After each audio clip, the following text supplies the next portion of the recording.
નમસ્કાર દોસ્તો, એક સરસ મજાની કહાની છે જે આપણે જોઈશું.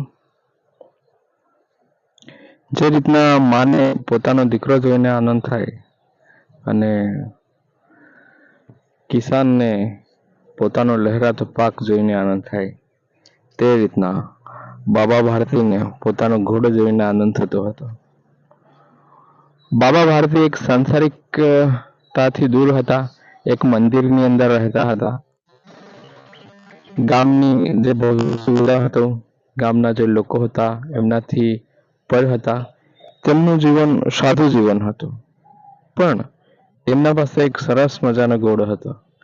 એ એટલો સુંદર હતો કે તેની ચાલ જોઈને બાબા ભારતી ખૂબ જ પ્રસન્ન થઈ જતા હતા, ખુશ થઈ જતા હતા.